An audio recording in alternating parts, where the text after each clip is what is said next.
me ask you one more thing on that, and then I want to get into the growth. Sure. The person that might show up and say, well, what if not having an assistant is what's holding me back from fill in the blank? You're lazy. If you came today to get coddled, you're not in the right place, boys and girls. I'm just going to cut you off right there. You're lazy. There are too many people in this business across the board that focus on force replacement versus force multiplication. Thanks for joining us on the CSP Hot Hands 60 Minutes of Fire podcast. My name's Brett Wiggins, and I get to serve as your host. So what is a CSP? CSP is a Cutco sales professional. There are a lot of them out there, and they've all got a different answer to the question, why do you sell so much? Our mission is to find out the answer to that question from as many of them as possible. These next 60 minutes are designed for Cutco sales reps who desire to learn from our best in the field. So we interview top sales professionals from around the country with questions provided by their peers to make all that happen. 60 minutes of fire means we get straight to the point. Let's do it.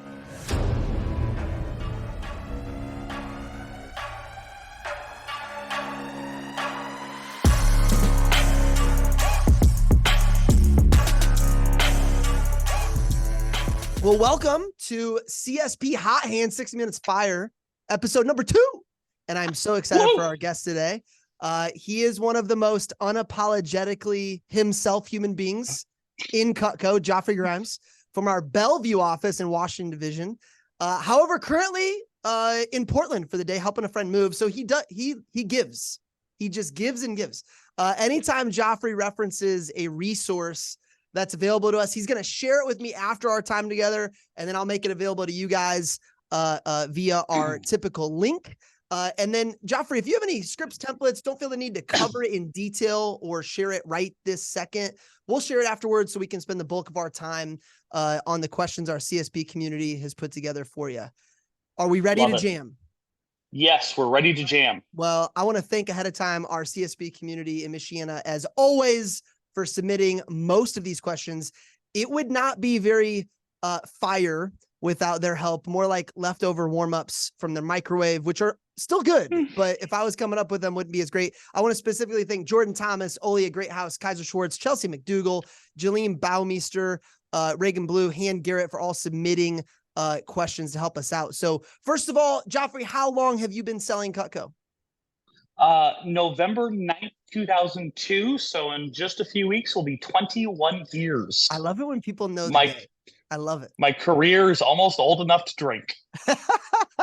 What's your yearly sales breakdown, like percentage wise, typically look like? Like if you had to break down like traditional events, service, business gifts, past customer marketing, all that, what about would it look like? So my booth CPO and my residential follow-up are pretty evenly split. I think last year I did 171 behind the booth, and in home I did somewhere 160, 185, somewhere in that vague range. Wow. Counting my rep portal, counting flash sales. And then the difference between that and the 400 number I sold last year was business gifts. Very cool. Every football fan is you're like the perfect run pass. Like, very good. What other titles, if any, or interests do you have in life outside of Cutco? Well, other than coming down to Portland to help a friend move, the reason I came back down the second weekend was because it's Lego double points weekend.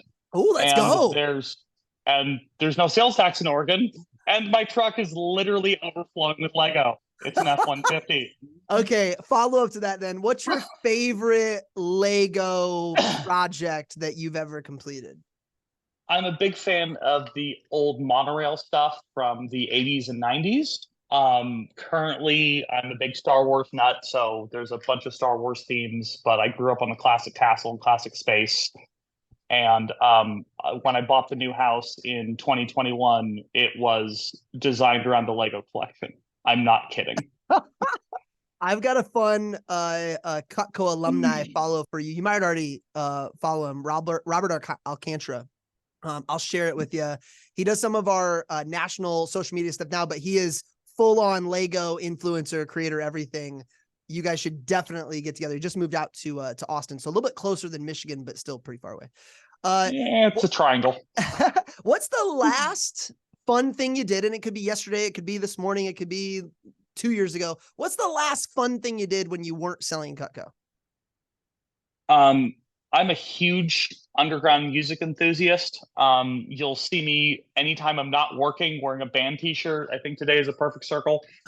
I have tickets to see Tool in Canada next weekend. I have tickets to Depeche Mode coming up. Since the end of my state fair, I've gone to a pair of concerts. I'll be seeing when Pink plays in Seattle in a few days. Brandi Carlile's opening. Brandi Carlile is a customer of mine. I have backstage passes, so I'll be seeing Brandi Carlile and Pink side stage. That is so. I'm not even a Pink or a Brandi Carlile fan, but that stage production, you're not going to pass up. Backstage fan. Regardless of who. Yeah, that's pretty awesome. Anything in the works right now? Maybe it's an order, a program, a business relationship, something that you're excited about that is kind of in the works. So this is the time of year I don't work on the business, I work the business.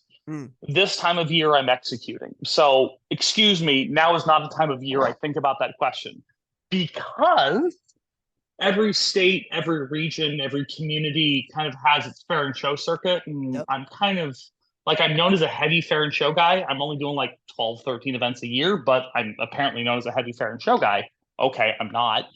I do a lot of in-home appointments. This time of year, it's just pure follow-up. I'm sitting at about 340 for the year. I got 160 to go to get hit 500K.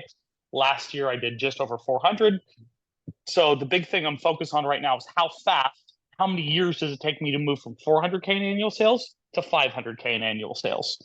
And if I can do that in 1 year, awareness around that, though, you're like, I have to say no to that right now. That's something that I find I work on with new leaders is you got to learn how to say no.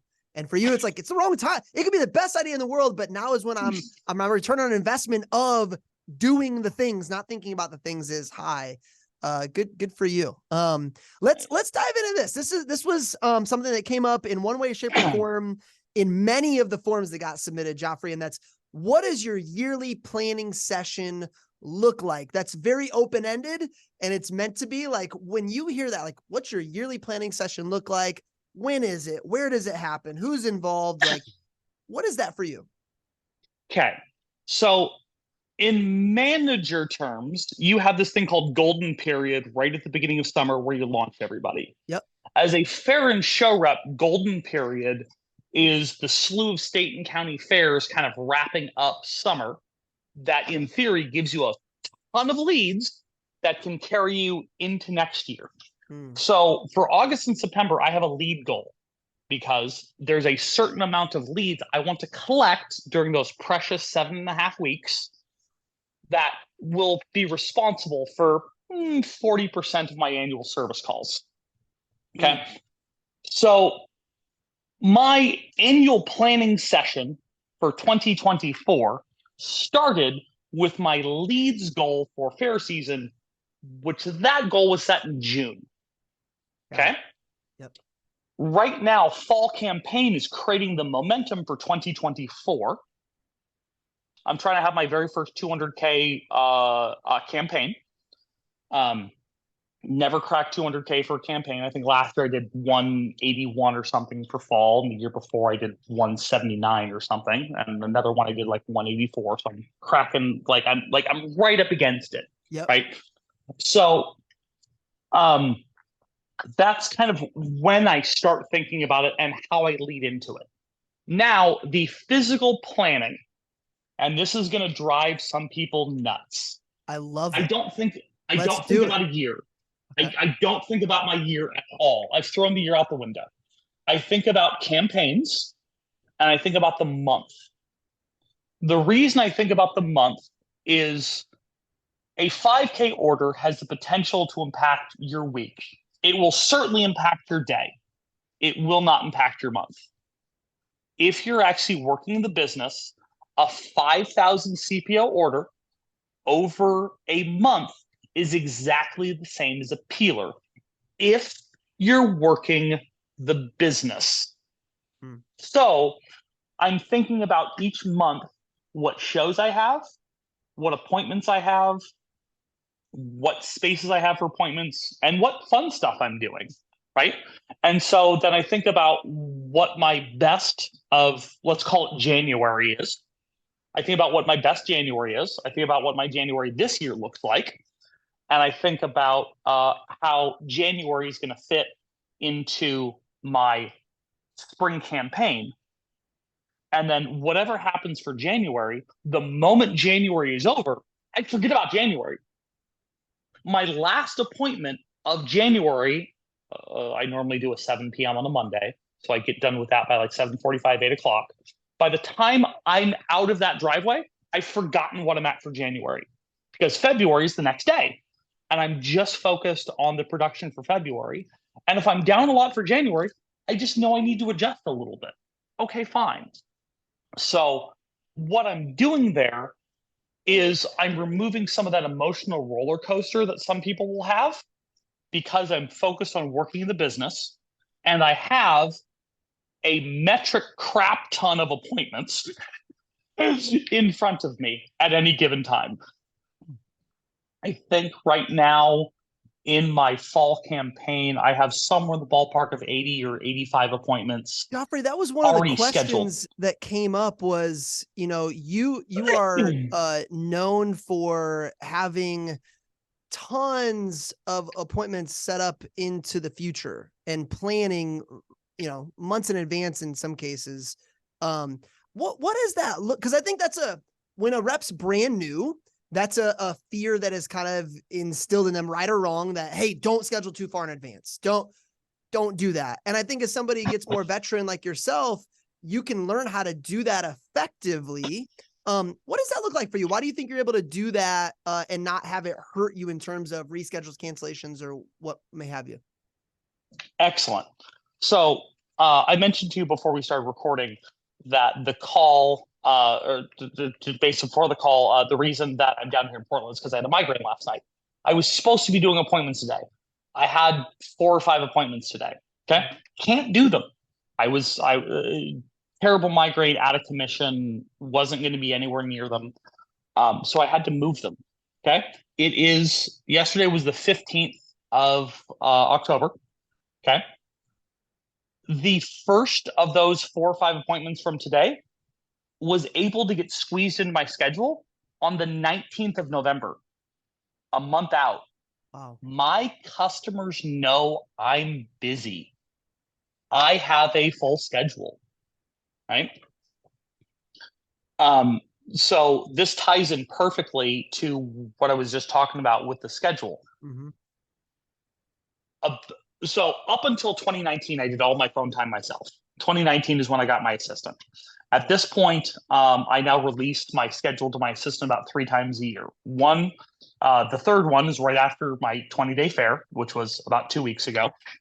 And then I released spring campaign right around Christmas-ish, a little bit before New Year's. And then sometime around April, I released summer campaign. Okay? And at this point, my customers know how many people I see. And so there's a mutual respect of the time. And when you're super busy and they want what you're providing, there's willing to work around. That's what I was going to mention. It almost feels like a lot of reps get stuck in this. They're doing me a favor scheduling an appointment. It sounds like for you, it's the exact opposite. It's like, no. They view it as I'm doing them a favor, which it should be, right? If we're really providing great service, or we're really would you agree? Is that the feeling between you and your customers? There's some of that. Also, here's a standard that I have right now, counting fresh leads, counting people in my CRM I need to follow up with, counting referrals, counting the, on occasional national lead coming in from the SCE program, counting every lead source, I have somewhere in the ballpark 1,500, 1,800 active people I'm in contact with for an appointment. Okay. I have 1,500 people waiting to get into my schedule. If you no-show an appointment, that's not disrespectful for me. That's disrespectful for literally 1,000 other people. I'm moving on. Okay. And when I'm there, I'm very on point. I'm very focused on the person directly in front of me. And I want to make sure they have the best customer service possible. I want to make sure that we're on par with following up with the world's finest customer service. And so it's not just one thing, it's a combination. It's the high level customer service when I'm there, it's the lots of people I need to take care of. Okay. And it's making sure that when I leave, whatever the appointment does, if it's a no sale, if it's a $3,000 order, if it's a shear holster, whatever it is, they feel taken care of. So it's a few different things combined. And then it's being able to communicate that not in words, but in body language when you're talking to people. Like my leads sign up at the Puyallup Fair, my 20-day fairs. Hey, just to let you know, here's what my timetable is. I'm wrapping up an 8-week fair circuit.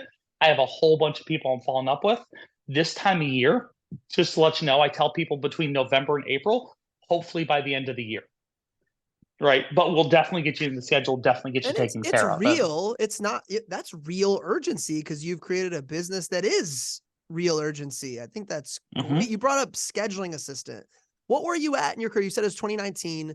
What were you at in yearly production before you added on that scheduling assistant and brought somebody on?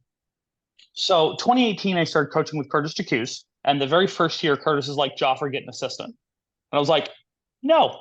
He's like, what do you mean no? No one tells me no. I'm Curtis. Curtis Jacuse. If you know Curtis, I would have loved to see his reaction to you just saying no. He's like, what do you mean no? I go, I want to get to 300K in annual CPO production before I get an assistant. And he's like, okay. And then we go through the year. I stroll over 300K that year. I think I hit like 307 or something like that. Just, with a week and a half to go. I was like, okay, cool. Took the rest of the year, basically very downtime. Strolled over 300K. And our very first call of 2019, he goes, hey, how's your new year? When are you getting an assistant? Losing it. He didn't say hi, how are you? He didn't say how was your new year? He was just like straight, like, hey, great. Pleasantries. I was like, all right. And then I got one April of that year. And then I've had an assistant ever since.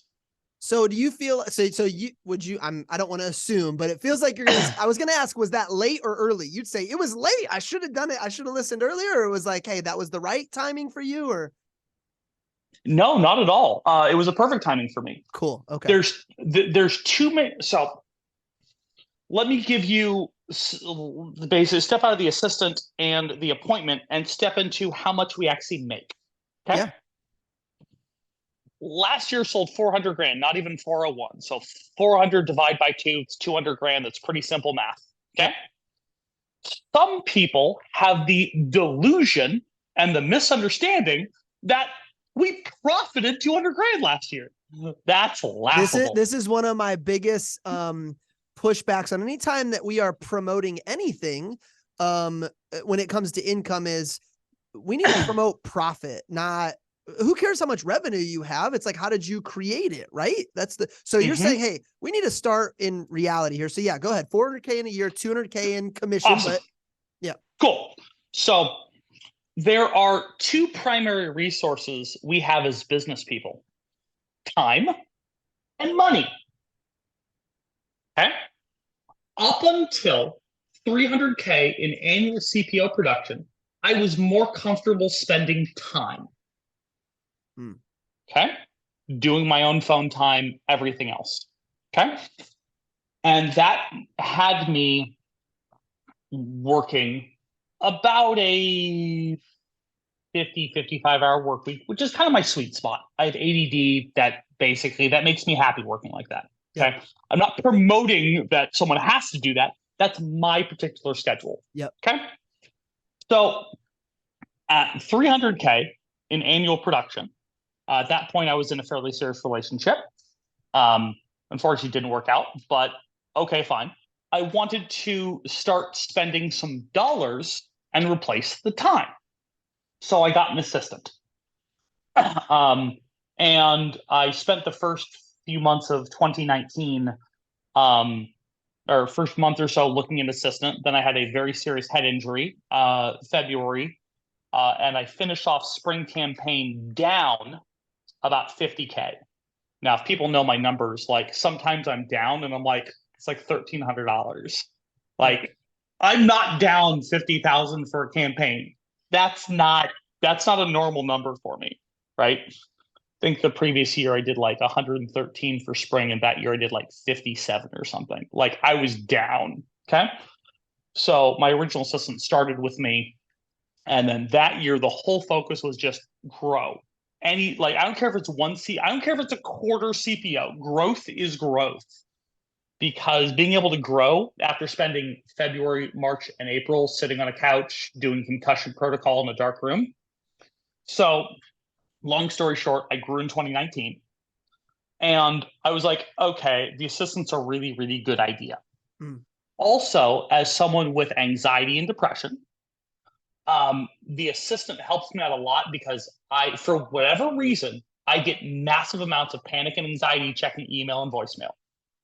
So I've been able to outsource and leverage, and I've still found a 50, 55 hour, 57-hour work week kind of my sweet spot. And so I've just replaced all that phone time with appointments. So I'm not force replacing, I'm force multiplying. So instead of doing 60 man hours a week myself, I'm doing 80, 85, 90 person hours as a business. Oh, I love the way that you're looking. I think it's a healthy way to look at that conversation of when am I ready to have this assistant. Let me ask you one more thing on that, and then I want to get into the growth. Sure. The person that might show up and say, well, what if not having an assistant is what's holding me back from fill in the blank? You're lazy. If you came today to get coddled, you're not in the right place, boys and girls. I'm just gonna cut you off right there. You're lazy. And here's the thing. One of my favorite things that you do, Geoffrey, is you have a way of starting off these conversations with, here's a thing that is happening. I found this as your catchphrase. And you have this way to be unapologetically yourself, real, but to also like invite people into a conversation about it. And I love how blunt and honest you are about like, hey, here's how I feel about this, but then we can always still talk about it. And that's what I love. And this growth topic is something that I was really excited to ask you about. In fact, I had to cut you off and kind of when you hopped on early, you were like, and I was like, no, wait, because I heard that you've grown every single year since 2011, whether it's by $1 or 50. It's a little earlier than 2011. Hit me with the real year. It's 2006. So from 06 to we're recording this in 2023. So from 06 to 22, you have grown every single year, even during a year for somebody who does quite a few events like 2020, where everything was shut down. You grew. That's intentional. What's the mindset behind that type of growth year in and year out? How do you approach planning that helps you increase in business every single year? That's amazing to me. I didn't just grow in 2020. I grew almost 20%. I went from 307 to 356, roughly 20%. It's good enough for government work, with a silver cup. Walk me through, man. Like, I feel like that's to your point earlier of that. There are a lot of times, Geoffrey, in our business where when I was a new manager, I would be blown away by somebody's SC2 push or their 1 year production. I'd be like, oh my gosh, I got to do what they're doing. The older I get, I'm more impressed by people with sustained success over a long period of time, even more so when they grow. That's a lot of, just the amount of times you have to start back over and say, what's this year going to be about for me, and be excited about it. Like I'm so blown away by that stat. I'd love to hear about that.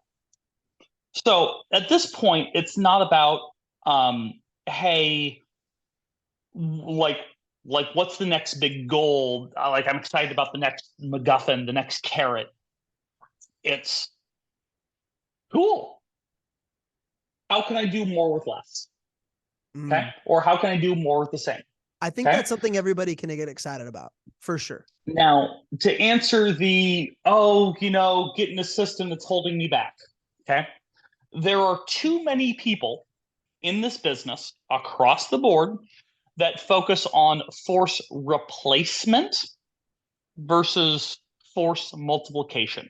Some people, let's assume someone's maintaining a 35-hour work week and 10 of that is phone time. So they have 25 hours of appointments. Okay. Or 25 hours customer facing. Okay. Okay. And they get an assistant and they maintain that 25 hours in customer facing. Okay, I completely get the freeing up 10 hours a week for family time or whatever else, but most people aren't doing anything productive with those 10 hours. They're not doing anything with the family, they're not doing anything with the friends, they're not doing anything with it. They freed up 10 hours for what? All you're doing there is throwing money at the problem. Okay? Something I was taught very early on from Mr. Michael Southard. Mr. Michael Southard got a hold of me somewhere around 10,000 in career sales. Okay. That was in summer of 2004. No, summer of 2000. Yeah, summer of 2004. I'd been around for about a year and a half. I was around for a year and a half. I was at around 10,000 in sales. I was a vector groupie. It's good times. Okay. And one of the founding philosophies he taught me was a full-time work week was a 40-hour week. We, as commission salespeople, are paid to be in front of customers. How do you, Geoffrey Grimes, be in front of customers 40 hours a week?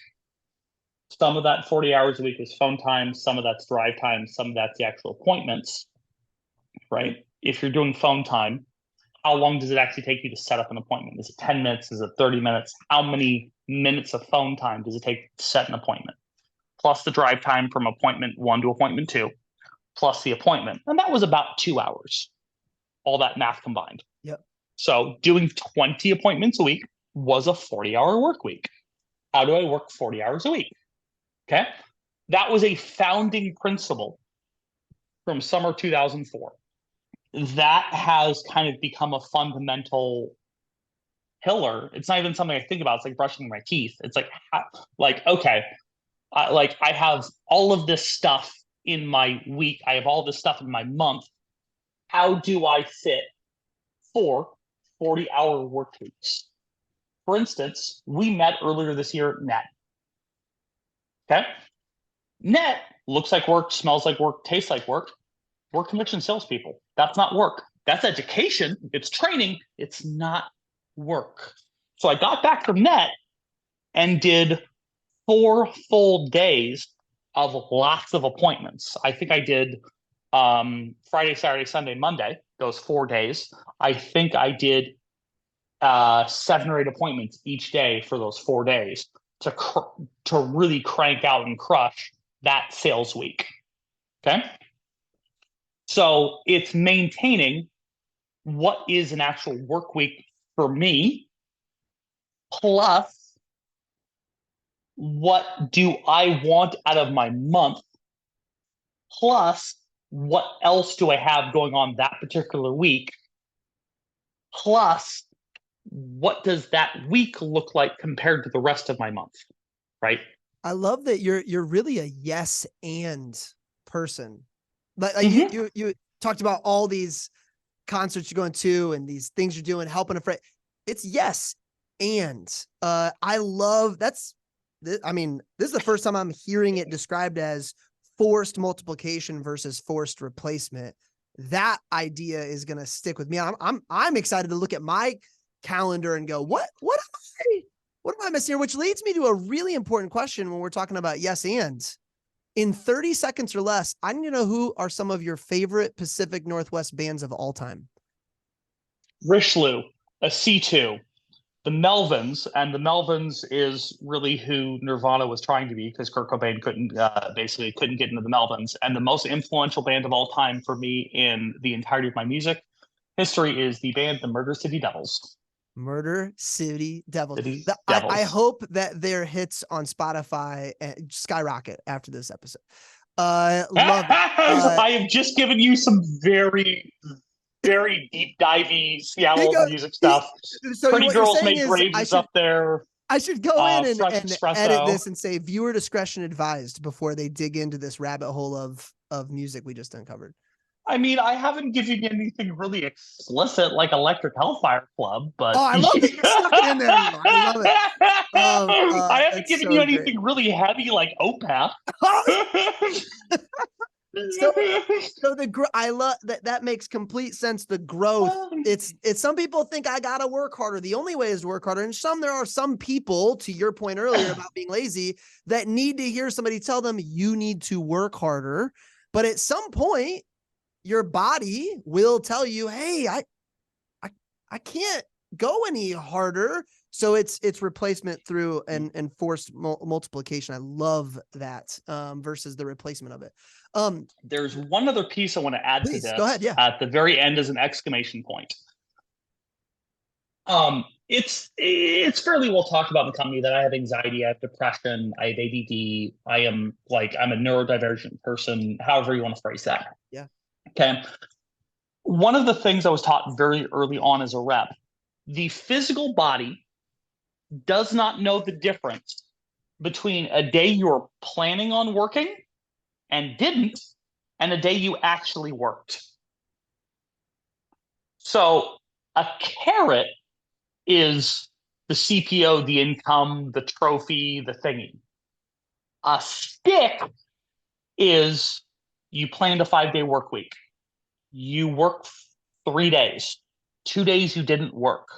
Your body still responds to those 2 days you didn't work, even if you're at the beach with your partner, even if you're hanging out with your kids, even if you're at a music festival, even if you're doing whatever else, your body receives those 2 days of rest as work. Your body does not know the difference between work and thinking about work. And I was going to say, is that because of the anxiety of you're supposed to be relaxing, having fun, and in your head, you're just going, I said I was going to work. I said, and that's why I tell people you got to plan time off.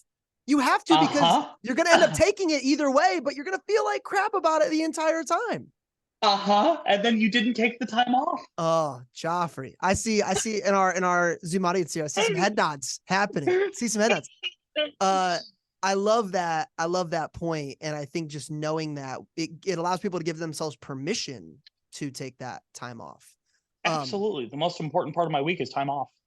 Now, I love how you kicked off the call of, hey, I'm referenced as an heavy events rep. I'm not. Okay. But what I kind of been told is you use events to accelerate your business. Talk to me about that, just that thought around events and using them as an accelerant for your business. Cool. Okay. So this comes back to the 400K CPO and people having the delusion we profited 200 grand on it. Okay. Yep. So let's use some nice round numbers. None of these will be concrete real world examples, but let's just use some nice, nice, lovely numbers. You go out and you sell basically 400 grand for the year. Okay.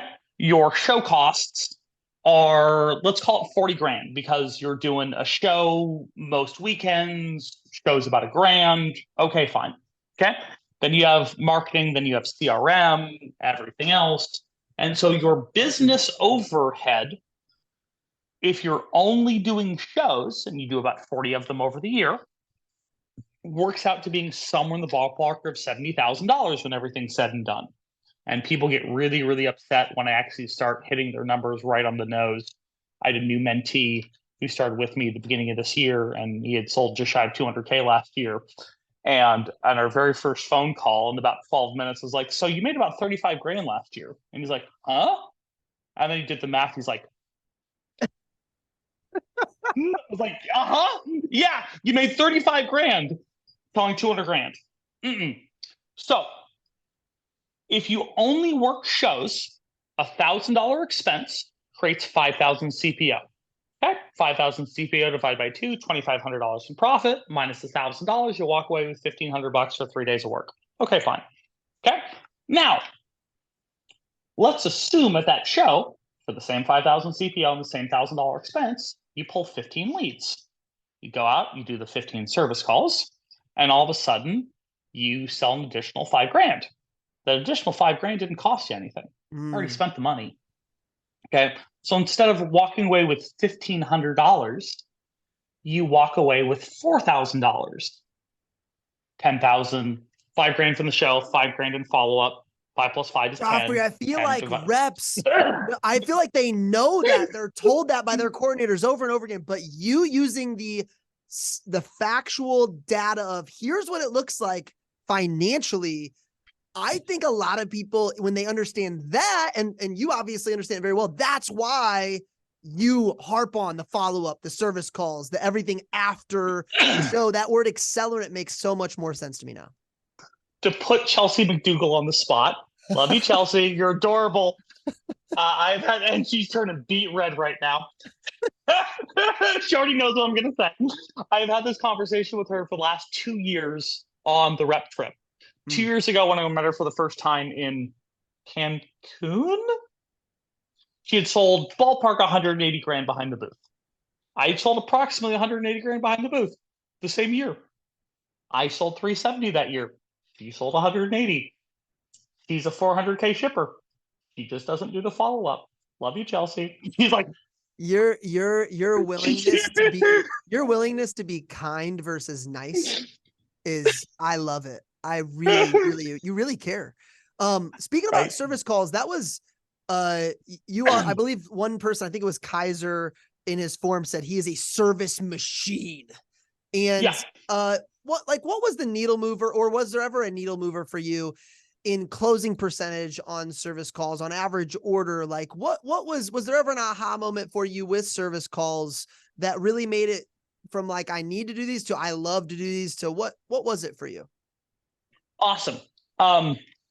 So my very first regional event was Kickoff Conference 2003. I wasn't even at 3,000 in sales, and somehow my dad thought it was a reasonable idea to buy me a plane ticket to San Jose to a work conference. Don't ask me why he thought this. Hey, thanks, Dad. It's a very good decision. Thanks, Dad. And I saw Ed Reed's Hall of Fame induction. I met Ed Reed. I saw his Hall of Fame induction. That was a very emotional moment, very profound. Without knowing it at the time, that was the decision point of I'm going to do Cutco as a career. I'm going to be exemplary customer service. The next big point was Michael Southard getting a hold of me at 11,000 in career sales a year and a half later, somewhere around June 2004. And at that point, I was a vector groupie train wreck. I was the really positive person around the office who always said the right things and sold shit. You were the best hand clapper and office team chanter of all time. Yeah, I'm sure. Yeah. No, it took me 2 years to sell $25,000. 2 years almost to the day. I feel like your best week ever is close to 30 now, right? 33. Yeah. So anyway, for those sitting there going, I'm at 10K, I'm at 15K. My manager sent me this podcast to listen to. There's no way. A year and a half to get to 10K. Yeah. Yeah. So Michael Southern got a hold of me. He's like, basically at that point, there had been a bunch of reps in my office who were like, sell big, close. I didn't have those social skills. I was a weird, shy, introverted goth kid. My dad is a PhD in mathematics. You think I have any idea what to do with social skills? I learned those selling knives, right? So Michael Southern, and those of you who know Michael Southern is like, you learn social skills from Michael Southern? Love that man. Michael Southern's like, yeah, just go out and do a lot of appointments. I'm like, okay. And I started doing service, and I was terrible. I think I had an average order of like a paring knife and a cutting board. Like, I was terrible, but I brute forced it. And I just did a lot of appointments. I got referrals, and I kept doing a lot of appointments. And that carried me. That carried me all the way to the rep trip. I didn't learn to sell. I didn't learn to sell a block set until 2011. I'd been in the business for 9 years. I had people buy them, but I didn't know how to sell one. And Brett's you're just sitting here laughing like this right here. But what I love is that, like, I think, like, for me, I wasn't a great rep, but I think a lot of the people that are here long term are the ones who find out how to handle peaks and valleys early and don't quit. There's a lot of top performing new reps every single year with Cutco that then hit their first moment of not perfection and they crumble. So you had years of peaks and valleys and ups and downs and not being awesome and and learning. And it's kind of like I heard once that a certain percent, it's a very high percent of CEOs in America are dyslexic because their whole life has been tough and not easy figuring out problems. So when they have a problem, they don't give up, they work through it. And I think that's what I'm learning about you is you spent your first 9 years, everything was not easy or perfect. And then when you get good and those things happen, oh my goodness. Like it was the first 2 years. And then the next 2 years, I was an assistant manager doing, 25, 30 hours a week in the office. Plus I was a triple major in math, physics, and astronomy at the University of Washington. I was running a top progression guild in World of Warcraft for the gamers out there. I was competing for US firsts. And then my girlfriend was in Flagstaff at NAU, which is a 2-hour drive north of Phoenix. And I was seeing her about once a month. And I was still selling $50K a year around college with that schedule. Wow. Wow. And going to like 150 concerts a year. So with service, do you do service all year or only at certain times like you're talking about right now? What does that look like? So I'm doing appointments year round. The vast majority of my in-home appointments, 99.5, I don't know, almost all of them will be service calls. Got it. I'll do a few demos here and there. And then I'll do some business gift stuff. But most of the time my business gift stuff is generated off of service calls or on service calls. Right? Cool. So over the course of the year, when the Service Call Elite program was tracking national service calls, I was number 1 or number 2 every year for those 3 years. And the only person who beat me was Michael Southard. Not everybody was submitting those national stats, but according to Oldie Ann, for those 2 or 3 years, we tracked that. And I think that year I was number 1. I think I did somewhere in the ballpark of 730, 750 service calls for the year. So, and you said earlier, a lot of those are scheduled weeks, months in advance. What's something you do when scheduling, or maybe at this point your assistant does it? What do you do when those get scheduled that sets the buying atmosphere? Or maybe you don't, maybe it's in the appointment before you even get there. Cool.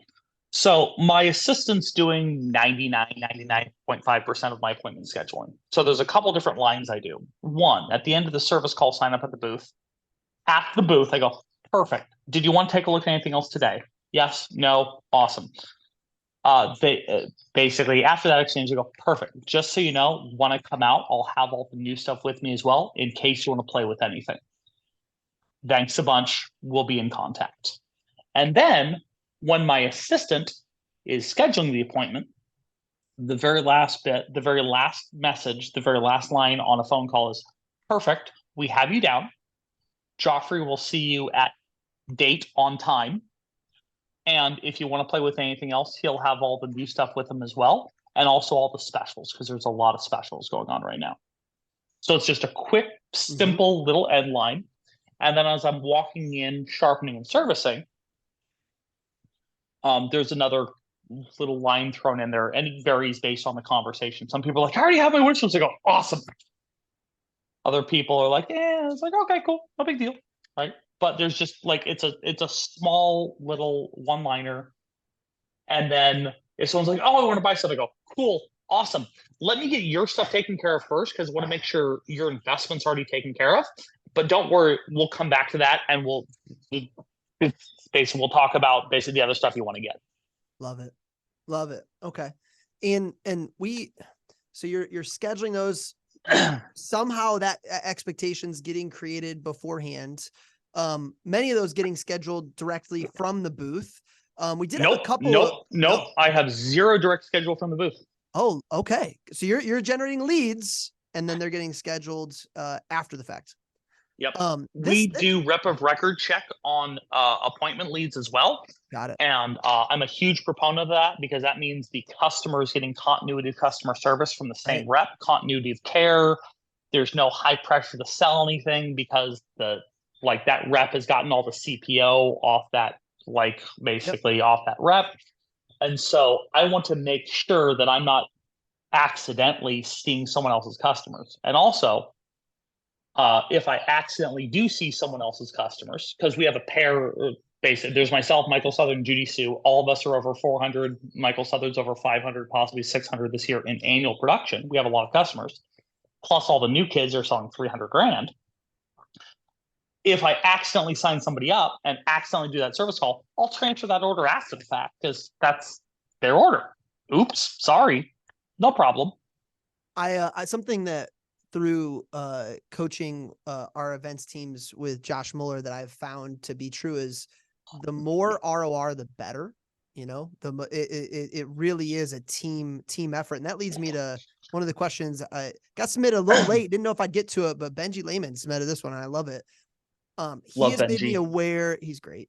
He's made me aware of something you and Austin Oberling have kind of, I don't know if you co-created or what it is, but your dynamic on your team of the DM involvement with the CSPs and the DM and CSP collaborating together to create more. It's not happening, from my understanding, anywhere else at the level you guys are doing it across the company. I love hearing about it.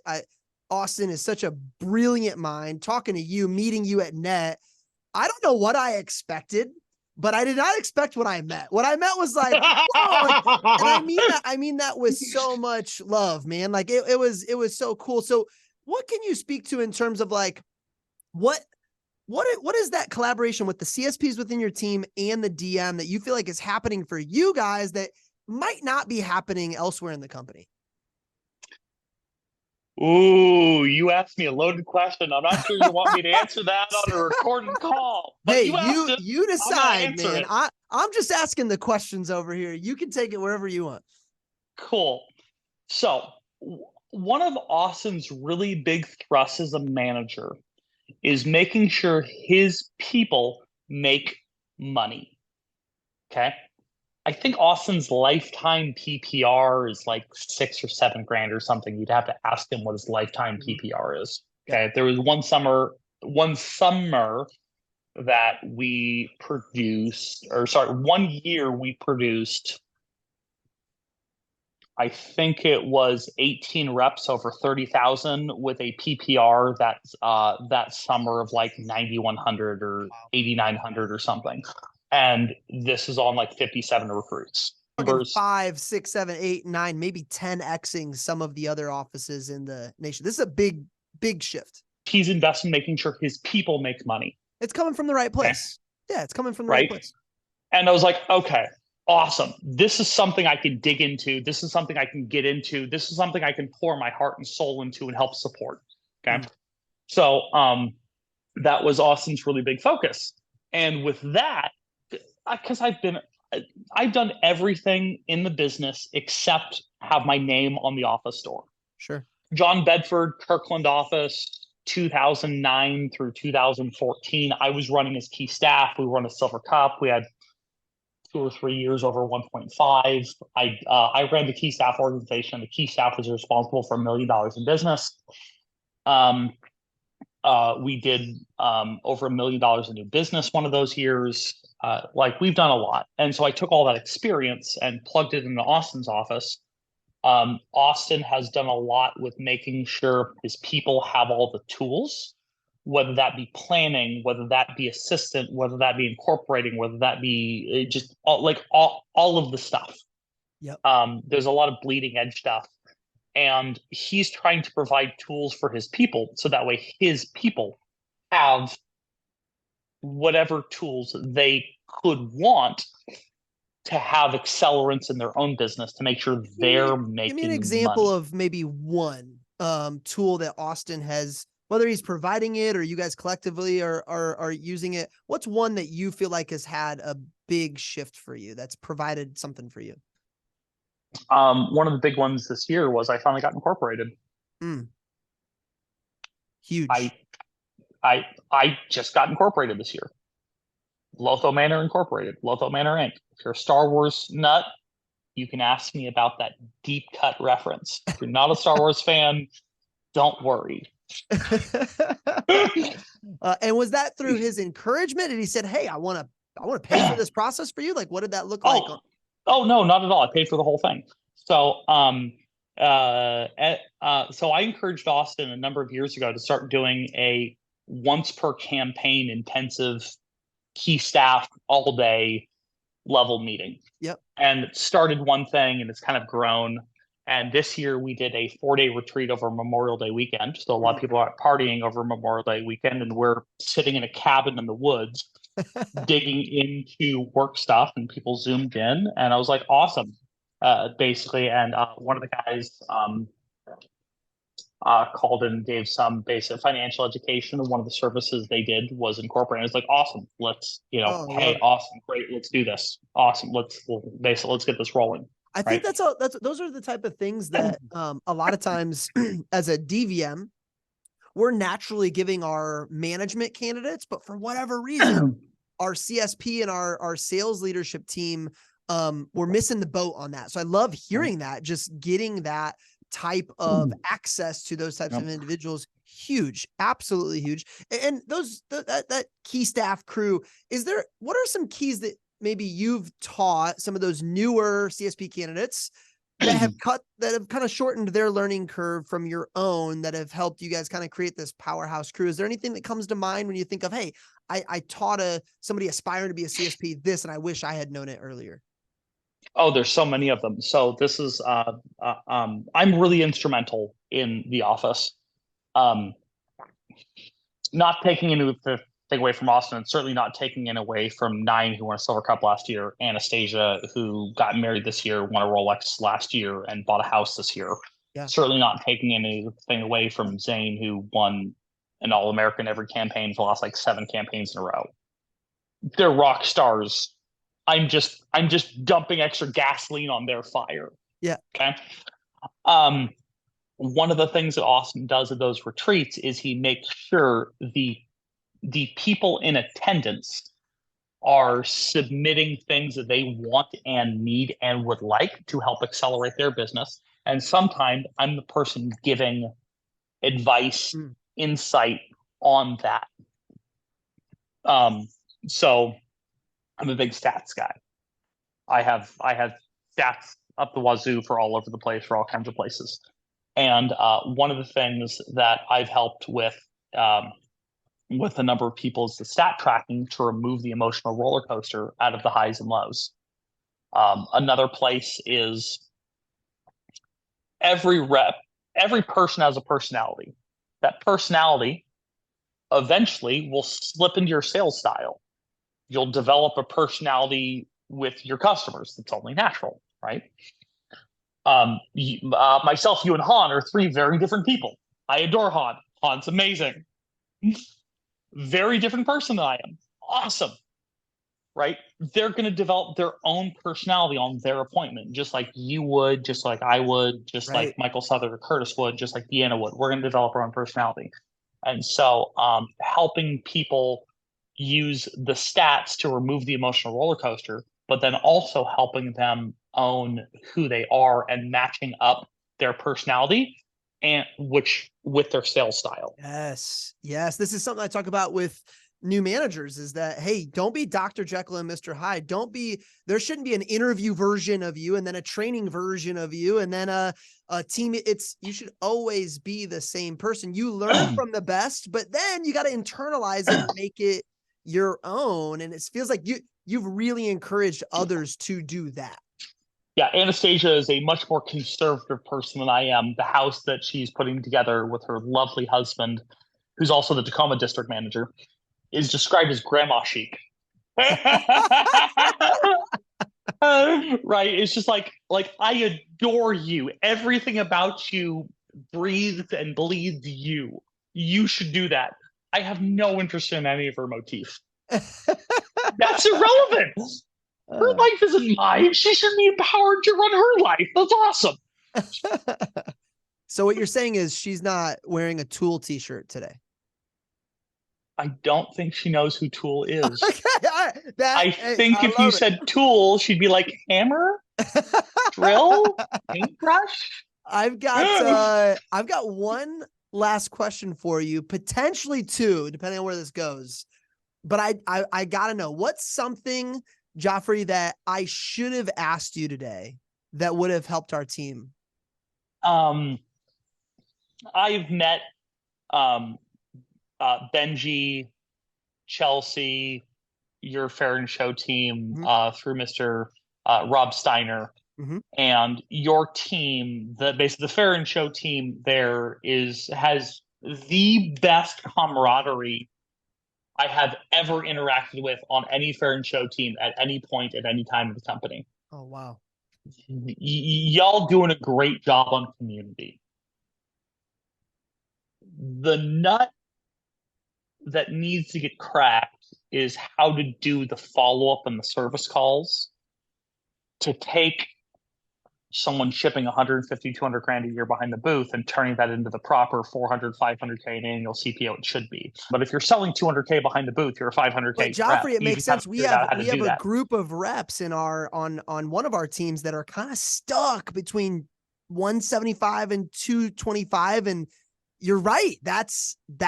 And once one person does it, like a Geoffrey Grimes in your division, then I'm going to do it. Takes one person to show.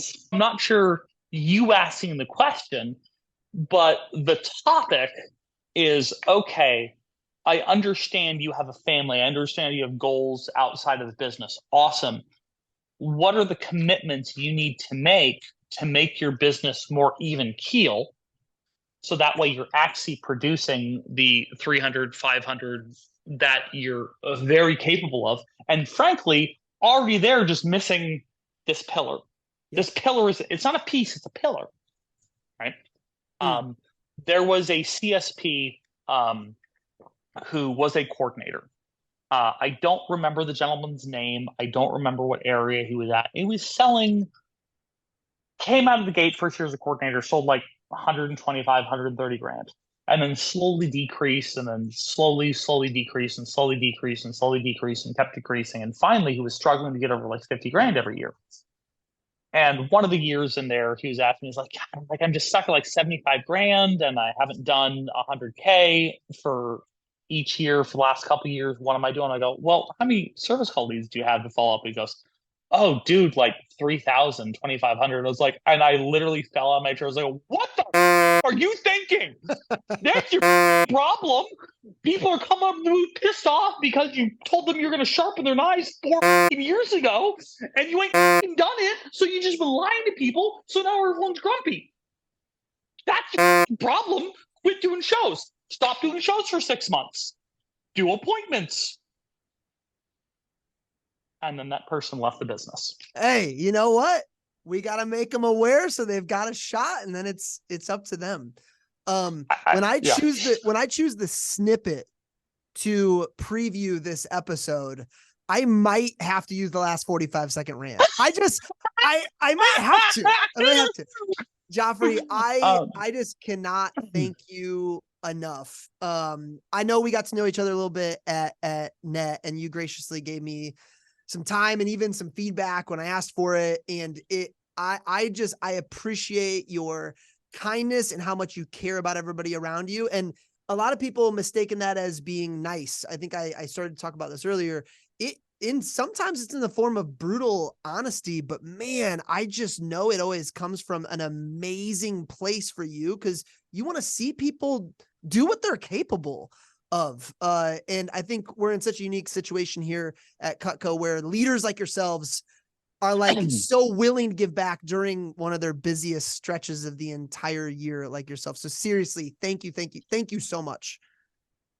if you want me to come back and dive on in, we could spend an hour on the scheduling stuff because like we skimmed the topic.